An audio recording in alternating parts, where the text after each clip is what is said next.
वर प्रदान है। आम के पल्लव में शंकर का आशीर्वाद। 11 आम के जो पत्ते जिस डाली में लगे होते हैं, वो डाली कोमल सी डाली, 11 टुकड़े महाराज एक कच्चे सूत से लपेटकर 11 बार उसका भाग, जब उसको लपेट लोगे इस तरह से इकट्ठा करके, आगे का जो भाग है 11 बार कच्चा सूत लपेटने के बाद जो भाग पीछे का आगे का कोई भी हो, उसको शहद में डुबाकर शिव जी को समर्पित कर दो। किस जगह पर रखना है? अशोक सुंदरी वाली जगह। अशोक सुंदरी की जगह जानते हो आप लोग, पहले भी आपको बताया है, आज फिर आपको वर्णन कर दें। जैसे ये गोल जलाधारी है, ये शिवलिंग रखा है, ये 2 जहां से पानी बह रहा है बाबा के चरणारविंद, राइट में श्री गणेश जी का स्थान, लेफ्ट में कार्तिकेय का स्थान, बीच में अशोक सुंदरी की जगह। शंकर भगवान की 6 लड़कियां हैं।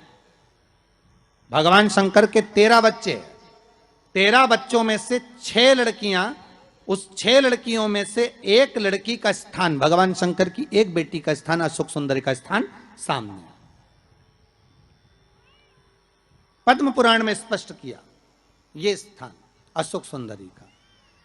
शंकर भगवान की जलाधारी में पार्वती जी का हस्तकमल, ऊपर से जो एक एक बूंद पानी गिरता है, यह शंकर भगवान की 5 लड़कियों का स्थान है। जया, विषहरा, शामरी बारी, दौतली और देव।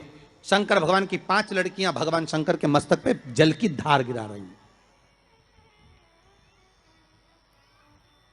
बीच में जो अशोक सुंदरी का स्थान है महाराज, उस जगह पर शहद का मुख, जो शहद आपने भिंगोया है, उस शहद का मुख शंकर जी की ओर कर कर इसी चैत्र के महीने में, इन्हीं नवरात्रि में शंकर भगवान के उस अशोक सुंदरी की जगह पर शहद का भाग शिव जी की ओर रख दें।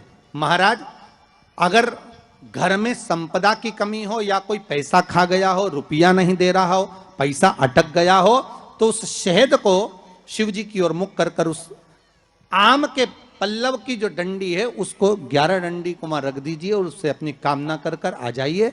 हो सके उस शहद में से थोड़ा सा शहद किसी रुमाल पर, किसी कपड़े में लगाकर उसको रख लीजिए। जिस व्यक्ति से पैसे लेना है, जिस व्यक्ति से पैसे मांग रहे हो, उससे एक बार जाकर मिल लीजिए, एक बार उसको खबर कर दीजिए। बाबा चाहेगा भोलेनाथ तो नवरात्रि में ही पैसा वापिस आ जाएगा, अगर शिव कृपा कर दे। ये बाबा की करुणा। आम का पल्लव कोई साधारण नहीं जिसको कलश के ऊपर रखा जाता है, शिव की कृपा। जिस आम के पेड़ पर स्वयं कामदेव चढ़कर भगवान शंकर के तीसरे नेत्र द्वारा जलकर भस्म हो जाते हैं, वो आम का पेड़ साधारण नहीं हो सकता।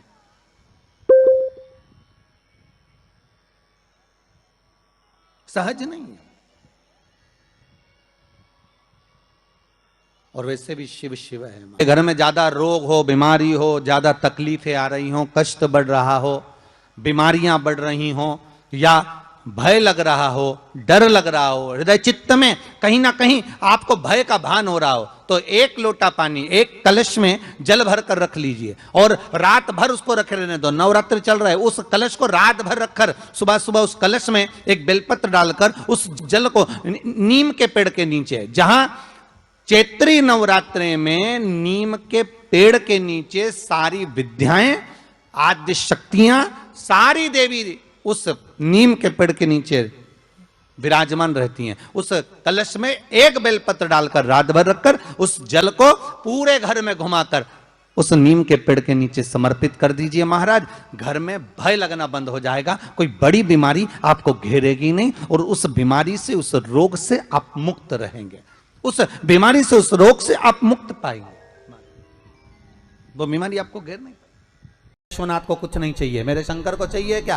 अगर आपके जीवन में ऐसा लगे कि बहुत बड़ी बीमारी आ गई और आपके घर का व्यक्ति वेंटिलेटर पर पड़ा हुआ है, तो शमी के वृक्ष के फूल ले आओ 7, और शमी के वृक्ष के 7 फूल लाकर एक एक फूल शंकर भगवान को श्री शिवाय नमस्तुभ्यम कहकर उस व्यक्ति के लिए जो पड़ा हुआ है, अंतिम सांसें गिन रहा है, जिसको अटैक आ गया, अंतिम सांसों में जो गिन रहा है, उसके नाम से भगवान शंकर पर चढ़ाना प्रारंभ कर दो। मात्र 7 पुष्प, उस शमी के वृक्ष के 7 पुष्प आप शिव को समर्पित करिए, उसका नाम और गोत्र बोलकर, और भगवान शंकर का मूल मंत्र श्री शिवाय, जम के बोलिए श्री शिवाय नमस्तुभ्यम बोलकर एक एक शमी का फूल शंकर पर चढ़ाना प्रारंभ कर दो।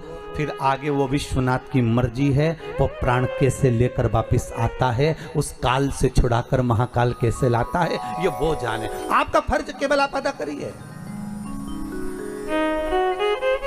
जब अंत में डॉक्टर भी हार जाते हैं, जब अंत में डॉक्टर भी कह देते हैं कि अब हमारे बस का नहीं है, अब तो उस परमात्मा के हाथ में, मतलब डॉक्टर को भी मालूम है कि एक और डॉक्टर बैठा हुआ है, एक डॉक्टर और है, वो बस वो थोड़ा सा दूर तो रहता है पर करीब भी बहुत है। कई लोग कहते हैं गुरुजी वो कैलाश पर रहता है बहुत, तो उनको बुलाएंगे तो आएंगे। हमने कहा कैलाश पर तो रहता ही नहीं है, जहाँ भक्त है वहाँ भगवान, वो दूर तो रहता ही नहीं। आप तो बस केवल उसको बुलाने का प्रयास करिए, आप दिल से बस उसको हाजिर, वो दिल से बुलाओ तो उसको। इसलिए देवी भागवत में लिखा है कि नवरात्रे में एक दिन, जैसे प्रतिपदा है, पहला दिन है तो एक कन्या का पूजन करो, द्वितीया है तो 2 कन्या का पूजन करो, तृतीया है तो 3 कन्या का पूजन करो, चतुर्थी है तो 4 कन्या का पूजन करो, पंचमी है 5 कन्या का पूजन करो, छठ है 6 कन्या का पूजन करो, सप्तमी है 7 कन्या का पूजन करो, अष्टमी है 8 कन्या का पूजन करो, नवमी है, जम के बोलो, 9 कन्याओं का पूजन करो।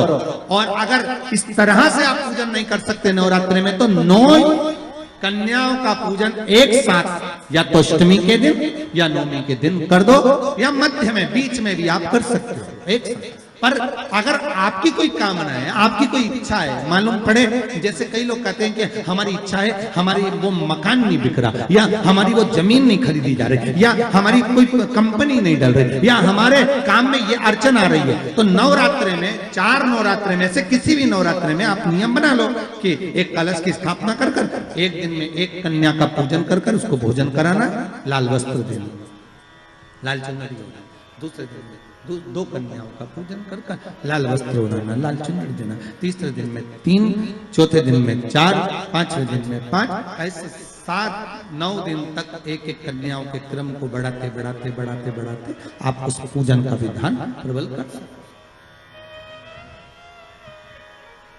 क्या मैं नवरात्रि में अगर मान लो कोई साधना करना हो तो कौन सी साधना करना चाहिए? हम किसकी आराधना करें? हम 9 दिन तक किसकी साधना करें?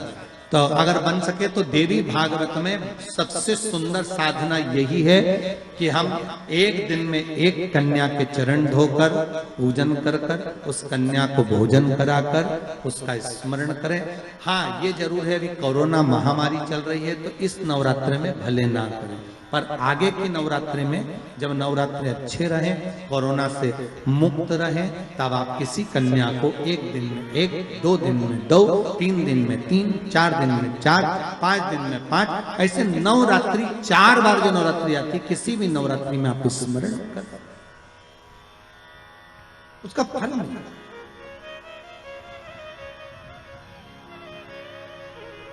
उसका फल होगा।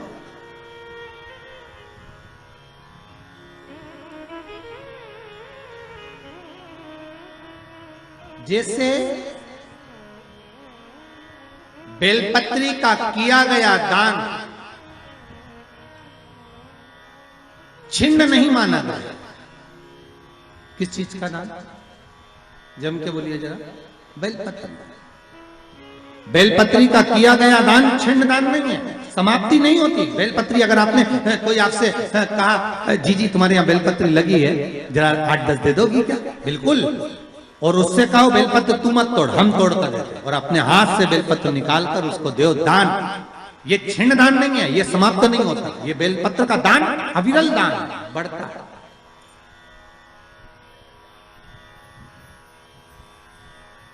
सुख का भान करता, ये छिन्न होने वाला नहीं। अभी प्रिय है पुष्प में आक का पुष्प, जो आंकड़े का पुष्प होता है शंकर को बड़ा प्रिय है।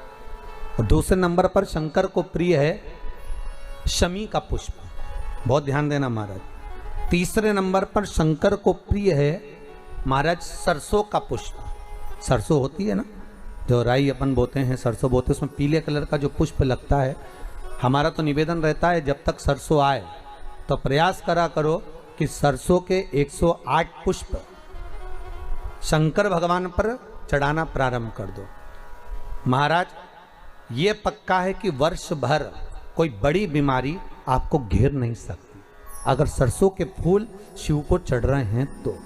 और प्रयास करना कि सरसों का जो पुष्प होता है, सरसों का जो फूल होता है महाराज, अगर कोई व्यक्ति को किडनी या लीवर से जुड़ी हुई कोई तकलीफ होती है या किसी व्यक्ति का एक्सीडेंट हो गया होता है और उसका कोई अंग रह गया हो, कोई शरीर का कोई भाग रह गया और वो काम नहीं कर रहा हो, जैसे किसी के पांव रह जाते हैं एक्सीडेंट के बाद, किसी का हाथ रह जाता है, या कोई अंग काम नहीं कर रहा हो, वहाँ ब्लड पहुँच नहीं रहा हो, वो जगह एकदम सुन्न हो गई हो, खाली पड़ गई हो, तो उसके लिए शिव महापुराण की कथा कहती है कि सरसों के पुष्प 11 शंकर जी के राइट भाग में, जहाँ शिव जी के गण दरवाजे के द्वारपाल मणिभद्र जिस जगह पर निवास करते हैं, कौन निवास करते हैं?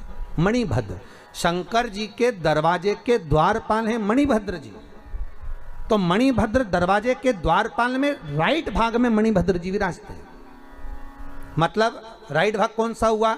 जब आप मंदिर से बाहर निकलेंगे तो राइट भाग, मंदिर में प्रवेश करेंगे जब राइट नहीं होना चाहिए, आप मंदिर से जब जाएं तो राइट भाग।